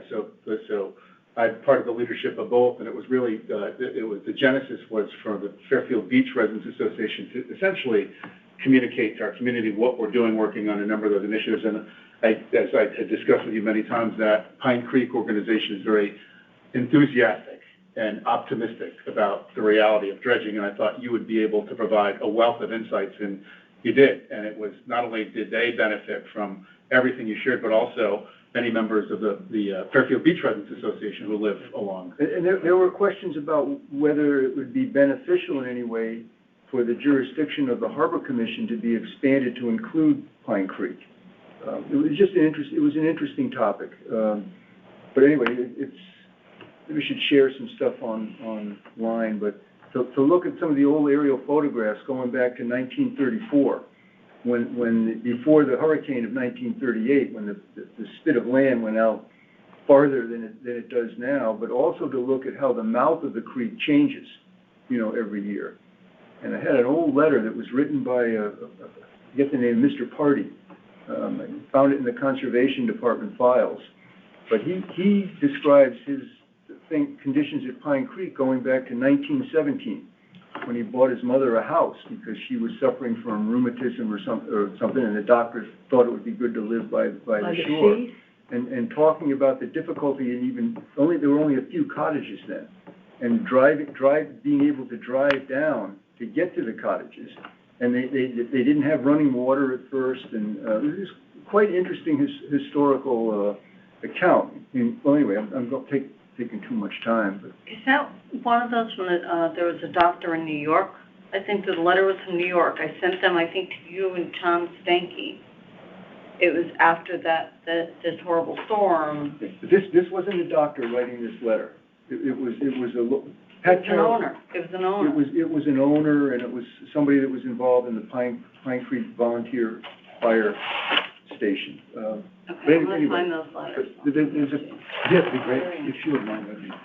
I've seen those, so somehow some of them. Pat. Okay, that's where we got it from. Yeah, Pat. Mr. Warren, Mooring Committee. Okay, our Mooring Committee did not meet again. And so I will continue to query people each month to see whether we require a meeting. And I think things heat up pretty soon, right, with new registrations. So maybe next month, we'll see. We'll see. January's busy. It'll start getting busy in January. People start to send in the renewals. But it should be with the software. It worked really well this year. Seems like online mooring is working so smoothly that... And people have gotten used. I've educated a lot of people how to electronically send me registrations. And it was tough the first year. I needed safe boating certificates, and people couldn't find them. And because you got them 30 years ago, you only get it once. Right. The DEEP, then the DEP doesn't have records of all the old ones that are easily searchable to find your old if you don't happen to have your card. So a few people had to take the classes again, but we've got that for everyone now, which is great. And everyone in the harbor obviously has one. So it's just a matter of registration and insurance. Yeah. And you know, they figured out how to do all that. Yeah. Now you can do your registrations online as well. So it's become, people registering their boats, so it's become easier. So is it appropriate for people on the mooring committee to know about any of the new updates, any things you guys learned at the online mooring training?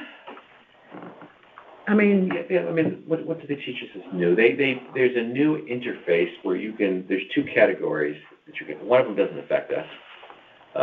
You know, the database looks the same. Some of the features are a little bit different, like if I was doing inspections, I can keep inspection reports. And they said several times, I think Southport is unique. We have, every harbor is different. And some, because they custom tailor it to your harbor. Right. And we're unique because the system we have of the moorings. Some towns, it's interesting, some towns you can just go put a mooring and ask for permission where you just put that mooring. So their harbor master spends a lot of time with the commission going around and figuring out whose mooring this is where. And then has to, so you can have a hodgepodge of moorings with different inspections and different equipment. You know, we do it much different the way we assign those moorings and we own and control them, so that's different than most communities. And because there are town moorings. Well, we spent a lot of time with them when setting it up because our rules are so different than, Right. we wanted it to be clear. They talk about the waiting list and priority list. All that and stuff. all that We stuff, really, so. we spent months with them setting that up. But I'm wondering if that's not a reason to have a mooring committee meeting next month. I leave that to you. I'm just putting My it main out there. questions were just listening to what's new, finding out about the registration, and I inquired about their backup system, how robust their backup is, how often they back up their data, and where it's backed up to. And they confirmed that they have backups going periodically throughout the day, small backups, followed by bigger backups to an off-site facility. And then I back it up myself. I periodically run manual printouts of who's in what mooring and then who's on the waiting list. So I have hard copies.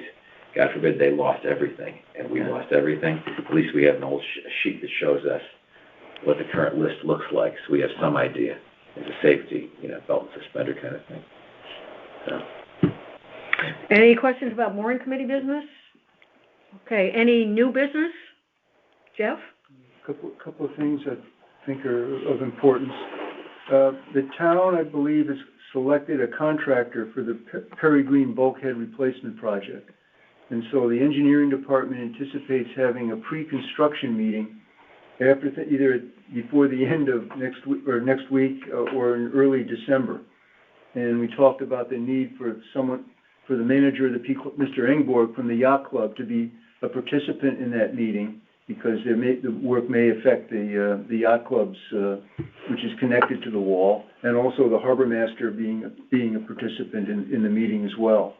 So that's in the works, and the engineering department has your contact information and also Mr. Engborg's. Mm-hmm. The other matter, which I think is also significant, you know that the Town Plan and Zoning Commission is updating the POC, the Plan of Conservation and Development. And so there's less urgency now in terms of, when they intend to move that forward. Before there was an effort to do it before the election, but now that's not the case. But I did talk with two commissioners of Town Plan and Zoning Commissioners, and the next meeting of the TP&Z is December 12th.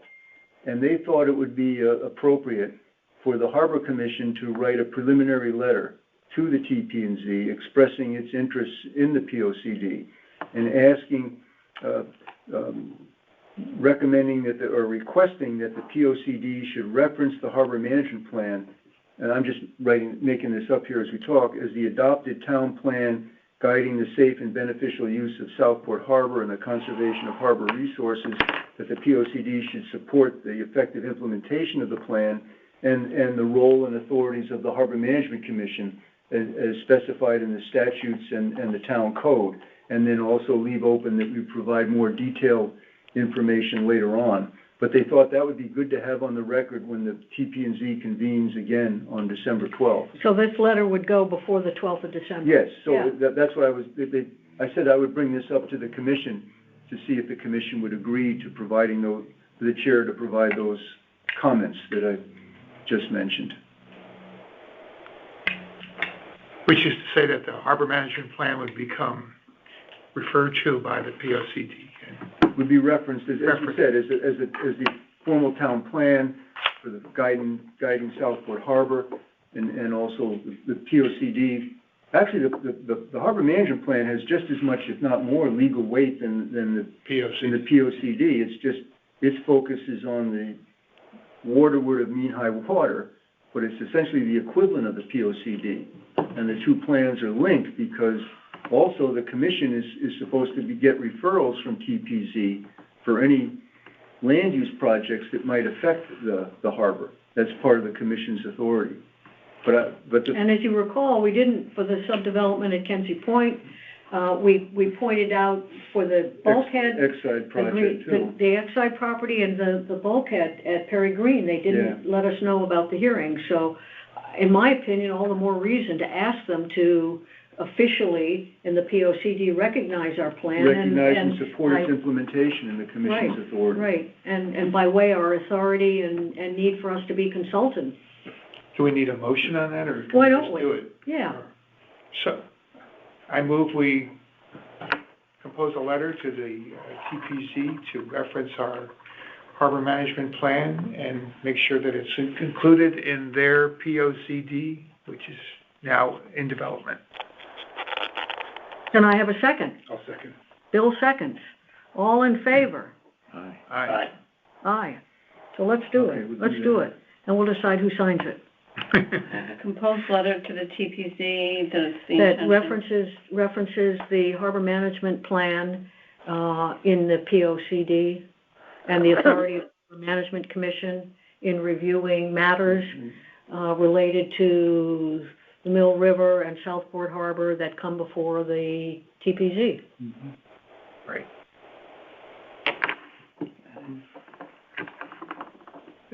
Official recognition for us and our planning document. Right.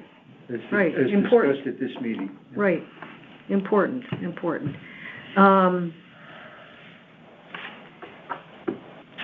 Any other new business? Might I mention one thing about the UI electric lines? And this was striking, at least in my opinion, when we had that meeting for the Fairfield Beach Association. The Sasko Creek group that's done very admirable work in organizing the group commenting on this proposal. They had a very effective rendering, and it was a view over the Southport Historic District from the mouth of the harbor. It might even have been down, near the lower wharf, but the monopoles tower over the tree line. So it's clearly it's an intrusion or an impact on the scenic character of a National Registered Historic District. And the National Trust for Historic Preservation has become involved in this process now. What the remedy is, we don't know, but that to me is like the most glaring impact of this project. And just for clarity, while Jeff was our expert on the Pine Creek dredging project, if you will, Steve and Andrea Ozick were our experts on the UI transmission line upgrade project. And for those who don't know, they're the founders of the Sasko Creek Neighborhood Environmental Trust organization. Right. And both the Ozicks, David Parker, who is the architect who created the very drawing you're talking about, and the National Historic Preservation, I'm getting their name wrong, the National Historic Trust? Historic Preservation Trust. They are all now interveners, registered as interveners to participate in the Connecticut Siting Council discussion such as it is. The next meeting of that is, I think, next Tuesday, the 28th, at 2 o'clock. I've been attending those.